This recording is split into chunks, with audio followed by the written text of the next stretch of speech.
Hey guys! Welcome in, please take off your shoes. I just vacuumed and I mopped the floors for you. Thanks, Elvis. You're welcome, Paul.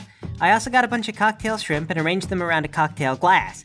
I don't know if you guys would like that, but I thought it felt fitting for high-class, high-stakes bingo, which is an important part of our game tonight. Man, we usually just do pizza. I've never thought about going through the trouble for finger foods. Well, Mason, I thought to myself, I never do, actual social parties, so I'm not ever gonna get to do cocktail shrimp normally, or, properly.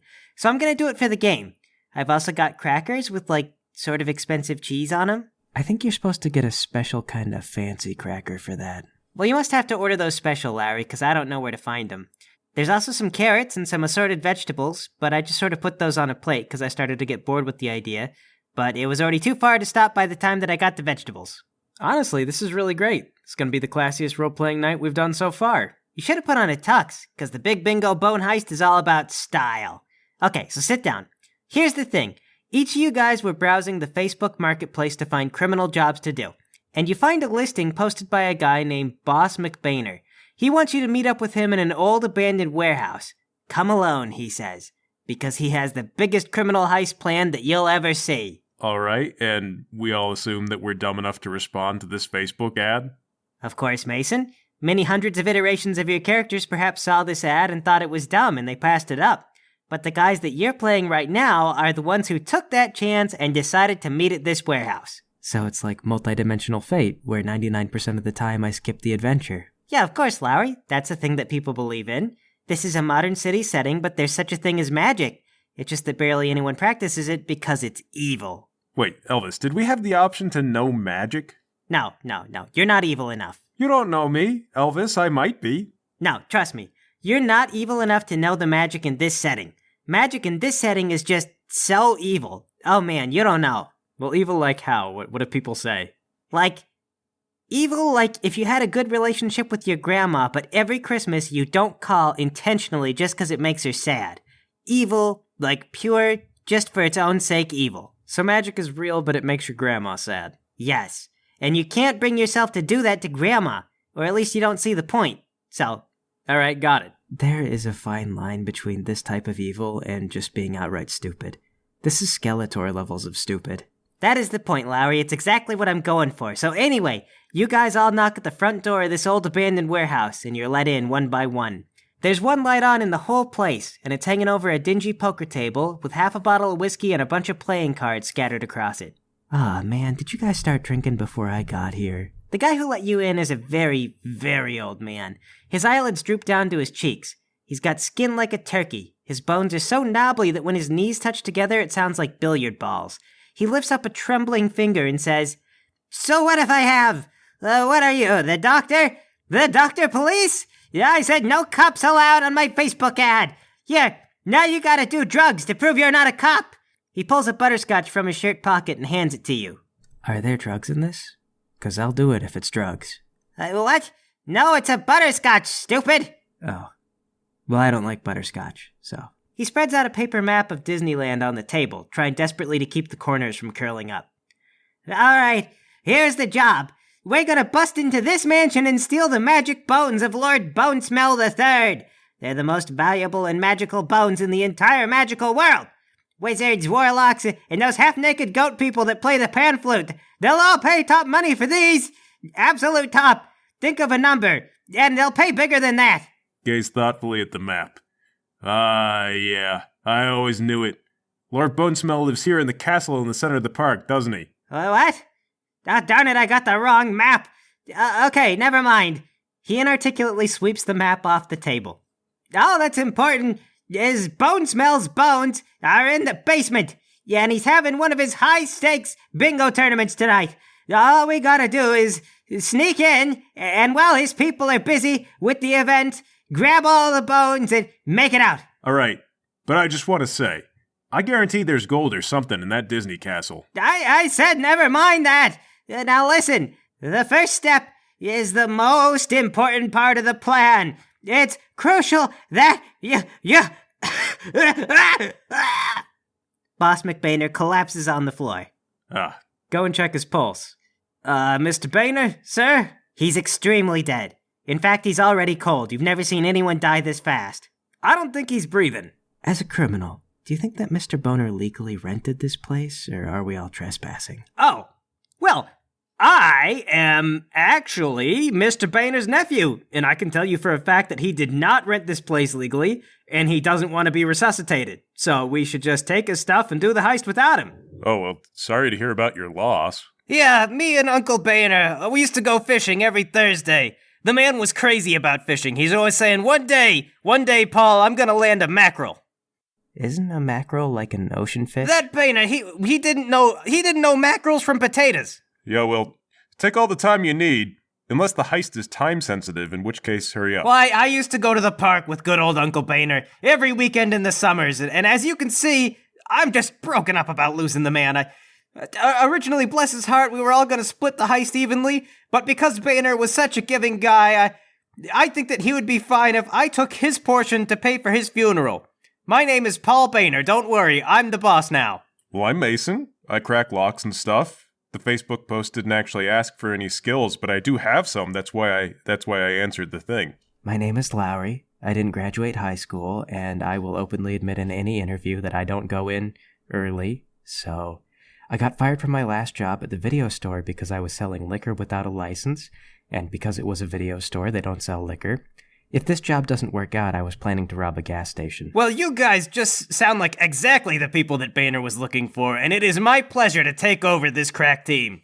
Clearly, Uncle Boehner did his homework and got guys that were gonna go the extra mile, and his last gift to me is you guys. Oh, wow. He actually didn't respond to any of my messages, so I thought that, No, I mean, you're on Facebook. He probably combed through your profile and everything. I was actually using my sister's Facebook page. Well, obviously he saw right through that. I mean, you didn't write like a lady, so he knew that he knew. So what was his big plan then? What's this big heist? Oh, it's huge. It's gonna be a huge heist, and you guys might need to invest some in the heist. So be prepared to spring your bank account. But first, we're gonna scope things out. Elvis, I checked Boehner's pockets to see if he brought any notes, like actual maps that we would need or anything. You find an ungodly amount of butterscotch, and buried deep inside all that are some note cards. It looks like it was to remind him what his plan was in case he forgot. Good old Uncle Boehner, always keeping notes. You know, I always said don't do this. It makes it really easy for the police to throw you in jail if you get arrested. You glance over them, and actually it's really sparse. In bullets it just says, go to basement, do bones. And it looks like he took my advice and didn't write down anything terribly incriminating. You couldn't get busted on this. A genius, Uncle Boehner, in his own way.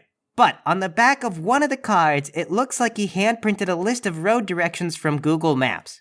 But he forgot one of the key details.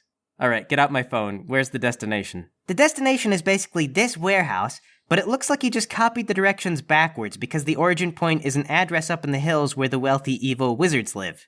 Okay, so either this is his house and he's an evil wizard, or this is where we're supposed to go. Oh yeah, so the plan. All right, so anyway, definitely the plan is pretty involved. Like, I won't spell it all out at once. It won't make sense until you see the pieces in action. Uncle Boehner has been planning this out for years. But, you know, he was really tight-lipped about a lot of this, and didn't like to discuss it, wouldn't want me to discuss it. So first thing we need to do is go to this address. All right, and what are we gonna do there? All right, listen, I just told you that I was not gonna spell out the plan, and you completely disobeyed a direct order. This is gonna be a major, problem in our relationship, Yeah, so. okay, but step one of the plan... I told you, it's not gonna make sense until we actually get there and it all falls into place. But it's not a plan if we get there and we don't know what's going on. Okay, but you see, all right, we're gonna get there, and then it's gonna make sense. Look, I'm not good at describing things visually, so you're gonna have to see it, and then after you see it, I'll say, you see that? The plan is to interact with that, okay? I guess I'll go to a second location with a complete stranger in a criminal organization of some sort. Yeah, right, okay, so yeah, you'll do that, and then we're gonna go to Lord Bonesmell's mansion at some point during all of this, and he's got a bingo tournament. And then bingo bango, it's all gonna make sense, you're gonna see. You know, I've got an idea. What if we don't do the heist? What if we all just rob a gas station together? I've always wanted to do this with friends. I don't want to rob a gas station. I mean, then I'm not going to get to pick any locks. What's the point of that? Besides, high-effort stuff is always worth more money. I'm pretty sure that's how it works, you know, Lowry? I don't know. I mean, if you think about it, it's like 4 years to get a teaching degree, and then I'm pretty sure that you just don't get paid anywhere near the effort that you put in. And plus, like, if you think about it, going to rob a bunch of gas stations in one night, like, think about how many gas stations you could rob at once. That's kind of high effort, and you kind of get a lot of money for it, you know? So, college versus robbing a gas station, I think that I'm the winner here. Larry, your serial robbery idea is genius, but pedestrian. Let's try and aim higher. Well, it has to be pedestrian because I can't afford a car. That's the only reason why I haven't taken on this plan so far. But if you guys have a car, or if you guys own a motorcycle, we could do these sweet drive-by robberies with machine guns, and then we could rob like armored vans and then drive into sewer drains. It'd be so cool. Well, think about this. Okay, you do this big heist, and then you could buy a motorcycle, like top of the line, and you can afford ammo too. People always overlook the cost of ammo. Ah, man. So, yeah, I didn't think about the cost of buying ammo. I also didn't buy a gun. I was just going to put my finger in my pocket and be like, look out, I'm going to shoot you. yeah, so we'll start baby steps first. A big, like, elaborate heist, and then you can work your way up to robbing gas stations. Mason, how about you? What is your dream that you're chasing? I want to own my own hot dog cart. Oh, and then when Lowry drives up to rob me, I'm going to get in a wicked shootout with him. And then it's going to turn out that my hot dog cart has missiles built into it, and I blow Lowry up. Because my motorcycle is going to have a force field. You're stupid, Mason. My machine guns shoot armor-piercing bullets. Well, I'm going to have special bunker buster missiles that blow up force fields. Well, I'm going to use my money to buy a laser point defense system that shoots down missiles before they hit me.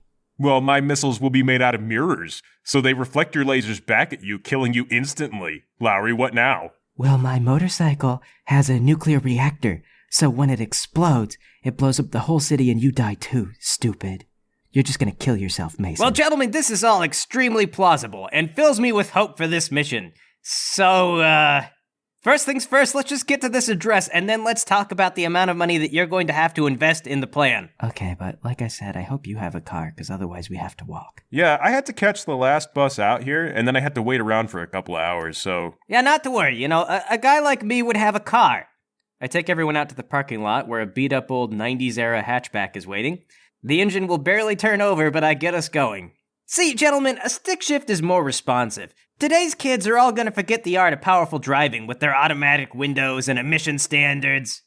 So hey, Mason, how exactly do you get locks open? Well, I got this really good power drill. Bzz, bzz. Sweet. The professional's real choice. That's some top-notch locksmith stuff right there. You guys head out in the hills and up the rolling countryside. You pull up to the mansion and you see people are just driving through the front gate.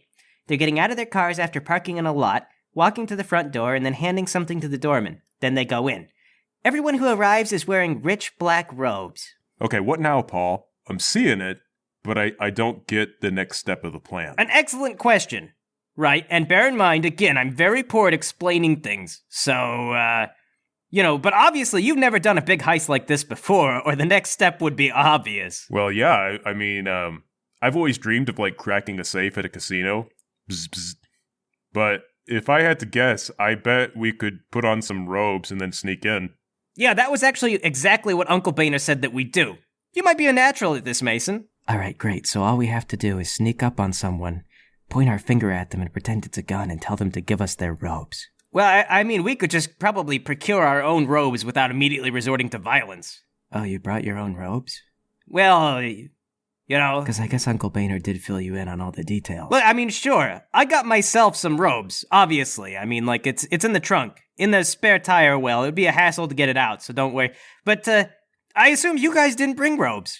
Well, no one told us to. Like I said, he wouldn't respond to my Facebook messages. Well, you were supposed to have your own robes. I mean, absolutely, it's clearly part of the plan. I mean, if you guys had had experience with this, you would have known to bring your own robes. I mean, any wizard mansion, everyone wears robes. I brought mine. They're in the trunk. But, okay, look, there's no point in getting out just one pair of robes. So you guys, you've just really let me down. Man, I knew I was going to get fired from another job. Yeah, I wouldn't have signed up if I knew there was a dress code. Larry doesn't do dress code. Look, I'm sure it was in the fine print somewhere. Did you guys click the link at the side and it's in small text? I pull out my phone. I don't see where it says anything about the robes. Can you show where that is? Well, I could have sworn, man, Uncle Boehner, he was going senile. He was talking about the robes all this time, and Curse his Alzheimer's. You know, he had Alzheimer's, by the way. Just tragic. He did a lot of heists in his youth, one every Christmas. And it was a big family thing. We'd all get together for Christmas and rob a bank. I was hoping the heist would help him get back into a state of lucidity, but, tragedy struck and he died. We never could have predicted this. Okay, so it's not our fault. We're still good robbers for first time, right?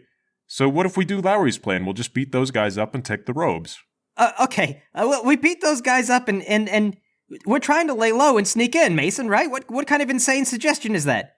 Hang on. Google, find a party store. Your phone provides directions to a party store. Okay, see? Robes. We can just get robes. We don't have to kill people for robes. They cost like $20. $20? Paul, come on. All right, Lowry. You just let me get the robes, okay? I get robes all the time. You would not believe how good I am at collecting robes, because so many uptown parties like this require you to infiltrate by wearing robes. I've done this kind of heist 1,000 times. Wait, well, if you've done this 1,000 times, how come you don't have a bunch of robes of your That's own? because there's a lot of elements that go into these robe things. Like, sometimes they wear different colors. I have a red robe, but these guys are wearing black. Pure black has been out of style for 10 years, all right? And there's another step to my plan. I resell them. Okay, that's part of the trick. You do crime in a certain set of robes, and it's a good idea to resell the robes afterward, or better, return them to the store for even a full money. And then the cops and the evil wizards, they can't find you because they can't link you to the robes that you did the crime in. Okay, basic heist stuff. All right, you're learning. I drive the party to the store. All right, you head down to the nation's leading party store, Party Catastrophe. It's open for another 15 minutes. Perfect. Okay, guys. So there's a trick to buying robes, to buying anything, really, and I'm gonna show you. Elvis, I go in the store, grab 3 sets of cheesy Halloween robes, then go to the register. Oh, can I get nunchucks? Nunchucks? Yeah, nunchucks. In case a fight breaks out. Okay, first of all, nunchucks are a movie prop. No one really uses them to fight. Bruce Lee did. Bruce Lee was in movies! No one uses nunchucks in real life. And second of all, we are trying not to be caught. If a fight breaks out, we've failed the infiltration. Fine. But you're gonna feel really dumb when a fight breaks out and we don't have nunchucks. All right, go to the register. Hi, I'd like to buy these 3 robes, but I saw there was a coupon online for a buy one, get 2 free type of deal, so I would like to not pay for the other 2 of these robes. The cashier goes, "Oh, do you have that coupon with you?" No, I just saw it online, but it's a really good deal, so I figured you'd be aware of it, since a lot of people would be taking advantage of it. I mean, I guess it's the off-season, but you should know. Well, I'm not aware of any coupons. It's definitely online. Listen, Do you have the coupon? I saw the coupon before I came in here to shop. And I would not have wasted my time coming in here if it wasn't for the coupon. Do you understand me? If you can show me the coupon, then it's an online coupon. It should be in your computer system. You could look it up. My register isn't built into the internet. Don't tell me that they're not in the system. How do you scan them in then? They're in the cloud on the internet where you post them. I would expect that an employee would know that their store's coupons are. Is this not your job? Can I speak to your manager? Sir, I just need you to show me a coupon. Can I speak to your manager? What is your name? I am the manager, sir. I'm the only one working tonight. Okay, what is your district phone number? I am going to call the district manager because this is just unbelievable. I am a regular customer, and I have never been so badly mistreated. Look, sir, give me your phone number for the district manager. I am going to tell them about you. And you know what, actually? I'm going to call the police, too. Why would you call the police? To get an official statement in. So if I have to go to court with your company about this, it's going to be on the record somewhere. I don't... Sir, the store is closing, and I need you All right, I'm calling leave. the cops. Did you just raise your hand to hit me? I'm telling the police. You know what? Look, fine. Okay? They're super cheap. I can ring up 3 for 1. Fine. They're in the discount aisle anyway. Thanks. She rings you up. Thanks. I'm really sorry. It's just... I've been ripped off before, it's like, I don't want to get ripped off again. It makes me feel dumb. You know how it is. I'm sorry to get on the case. She gives you the receipt and then locks the door behind you as you leave. All right, so Larry, the next time you feel the need to rob a gas station, reflect on what you just saw me do. We're going to return these robes for refunds and conveniently lose the receipt that shows that we got them for free. We're going to make money on this, see? That's how you rob a store. That's dumb. You didn't even get any cash. And you didn't even have a gun. A robbery would have been so much cooler. Man... Well, it's like they say, you can lead a fish to water, but you can't make them drink. Anyway, we got our robes, let's go. I think they say you can lead a horse to water. Yeah, you can lead a horse to water, but what's the point? I mean, if you lead the horse to water, then Well, that doesn't then make you any can't make a sense. drink. Because horses drink water eventually when they get thirsty. I mean, like, a fish is so used to water it's oblivious to it. It doesn't even think about it. Tragic, really. It says a lot about all of us. Eventually, your engine turns over and you guys get back up the hills with your Halloween robes. All right, pull the car over right next to one of the fancy rides these people came in. Sure, you park right between a Ferrari and a McLaren F1. Open the door a little too fast and hit the McLaren. You ding one of the most expensive cars in the world. Ah, shoot. Well, I'm sure that'll buff out. All right, boys, get your robes on. You throw on your cheap Halloween robes. Now, how exactly are you gonna do this? All right, boys, listen up. So, the way to get into places like this is to walk up behind another group that's getting in legit, and then, as they're being checked and the guard is busy, just walk in ahead of them as though you got cleared to do so. Don't stand behind and don't wait. Act like you're more important than everyone. If the guard calls at you, don't turn around. You belong. It doesn't even occur to you to think he's talking to you. Remember, the staff are the help, and you're the guest of honor. So that's it? We're just walking in? You're gonna be floored by how easily this works. Everyone else's robes look really nice. These things are like paper All right, thin. look at me, okay? I'll have you know these robes are imported directly from France. They're made from the hair of the Golden Adelaide Beagle. The waiting list to get one of these would normally require at least 3 years. They're handmade by a blind yodeling Sherpa with 60 years of experience in the craft. Let me speak to your manager. Better yet, the district manager. Won't these people be the district manager? Or above him? Yeah, you know what, you're right. Just always refer to a higher authority, and if there is no higher authority, run. All right, got it. Lead on. Thank you, I will. It's exactly like Uncle Boehner planned it. This is how he got in the World Series, by the way. The man didn't believe in hopping fences. He believed that fences were there to keep out the employees. Alright, so you pull up behind 3 women in dark robes. There's a young one, a middle-aged one, and an old one. They hand the guard an envelope. Alright, just walk in without stopping. Don't make eye contact with anyone. Don't act like I'm not sure about this. I belong, and the guard is mistaken. Alright, you walk right by him. The guard goes, Hey, you have to... Hey, sirs? Sirs?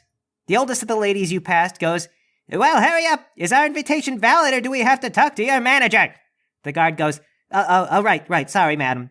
And he turns his attention away from you. You see, guys, the secret is everyone is busy and has lives and doesn't have time to make you the center of attention. That's why everyone in power is a weird sociopath, because everyone else is too busy and doesn't want to go through the hassle to stop them. Trust me, any day now, I'm gonna make it big. I don't know. I feel like you're going to have to sell a lot of Halloween robes if you're going to move up in the world. Well, that's obviously why we're doing the bone heist, Mason, to get rich. Wait, I thought the bones had magical powers. You know, like make a psychic gun to rob a gas station. What? Well, yeah, I mean, maybe. Certainly that's what some people would do with magic powers, rob a gas station. But magic is only limited by your imagination. For example, you could use magic to scry for someone who would pay top dollar to buy these magic bones from you. But then we wouldn't have the bones. We wouldn't need them. We'd have tons of money to buy more magic things, and then we'll resell the magic and become magic retail giants. Like the Target or Amazon of magic But bones. people who have the magic that want the bones should have the magic to rip us off, right? You know what? These are fine details. And my Uncle Boehner, he was never really one for fine details in a plan. All right, they call it counting your lizards before they hatch. You don't open a pet store and just sell eggs. Right, yeah, you buy a lizard cage first, and then some lizard food, and then after you kill a couple of lizards, you learn how to take care of them, and then you sell the live ones. Yes, you're stretching the metaphor, but yes, that's kind of the right. The ladies you passed enter the building and start walking down the hall. They're chatting noisily. I sure hope the competition is a lot more stiff this year. I'm getting a little tired of winning all the time. They all cackle. Of course, Martha, but that didn't stop you from peeking. Well, Lucinda, when it's right there to see, you can't help yourself. Well, what was the portent this year? Well, girls, let's just say if the prospects were dim, my hip would have been acting up too much for me to come. All right, guys. These lovely ladies know where they're going, so let's follow them, figure out where the crowds are going to be, and then start looking for the basement. You guys follow the ladies for a while, and as you come to a set of large double doors, a guard in an old-timey, royal-looking outfit stops you and says, Excuse me, we got notice that someone came through without displaying an invitation. Could I please ask you all to present your invitations again? Again? We just went through this all of 5 seconds ago. Sorry, sir. It's just we can't let anyone in without an invitation. Or what? If someone sneaks into this little soiree, they'll stand out like a Hershey bar on an assorted box of imported chocolates. Just look for someone wandering around in a bunch of robes that were clearly bought last minute from a costume store. The guard goes silent for a moment. Now look, it's not exactly easy to reach into my pockets in this thing, so if you could please step aside and use a bit of common sense to profile the people that you're looking for. Obviously, none of us look like we wandered in from off the streets. Well, it's just a matter of formal procedure. What is your name? Lord Bonesmell wouldn't appreciate I if asked your name. We'll see what Lord Bonesmell has to say when he hears that I've been hassled by guards because they couldn't tell a guest from a party crasher. You know, when I went to the high-stakes bingo tournament of Jafar Mustafar, his security had actually memorized the photos of the guests. We didn't need to present invitations because they recognized your face. One of the ladies in front of you says, "Now listen here, if this becomes a thing and we waste another minute, my invitation is going to be the last thing that you ever see. We were last year's winners. If you don't recognize us, I swear on my mother's grave I'll give you something to remember." Another lady says, "Oh, don't get Mother involved. You know how she is when she's woken from her rest." The old lady says, "What would you know? She always takes my side. You'd appreciate it more if you'd live up to her expectations." The guard says, Look, all right. None of you match the description. I think I made a mistake to bother you. Please go ahead." The guard stands aside and lets you in. The oldest woman in the group ahead walks up to you, Paul, and she goes, "That was some good Karening. I know you're full of crap, but I like your style. These tournaments need more bold personalities. You can come sit next to us. I've got a plan to win the whole shebang." "Why, thank you, madam. It would be my pleasure.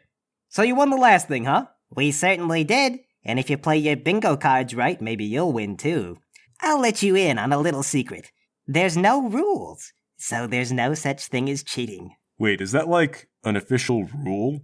That there's no rules? Because I always hate that. That's an oxymoron or a paradox. Sure, yes, there's an absence of rules. Who cares what you call it? The point is, there's no rules and the guards are ordered not to enforce any once the game starts. Wait, so how do you know that you've won?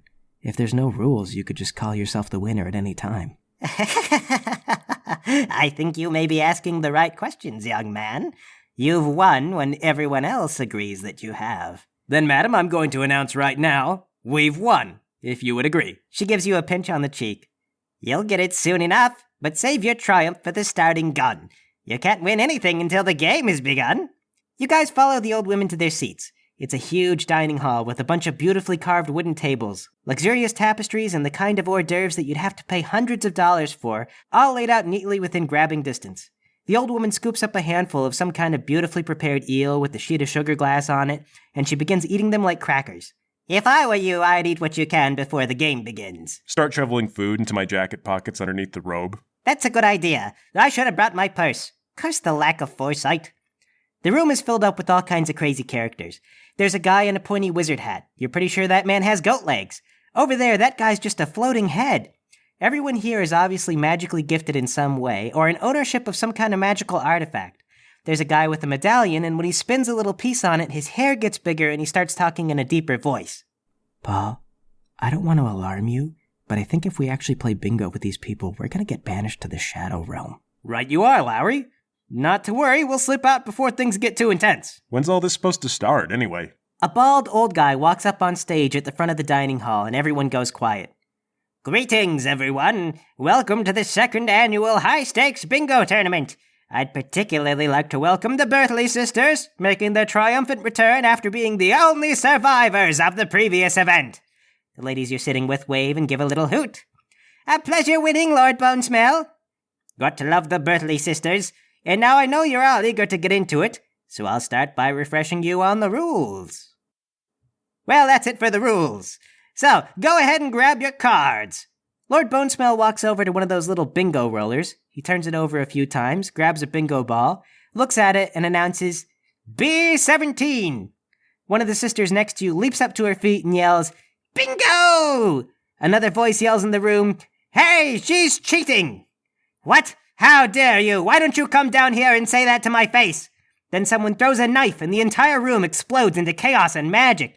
People are letting loose gouts of flames and lightning. 2 or 3 people fly up in the air and start telekinetically tossing chairs around. A dimensional portal opens up and a dozen tentacles suck someone inside. Oh god, dive under the table. Follow Mason.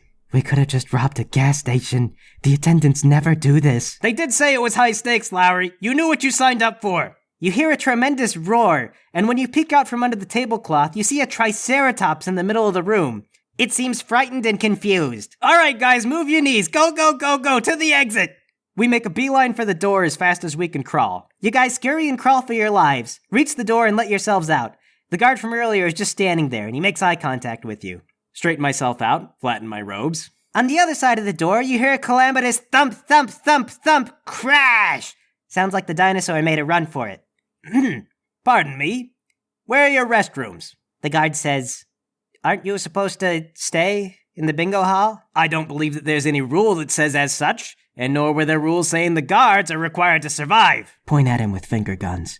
Don't make me shoot you. The guard points down the hall. Thank you, my good man. I hustle down the hall. Thank you. Whatever they're paying you, it's not enough. And away you guys go, towards your true destiny and target, Lord Bone Smell's Magic Bones.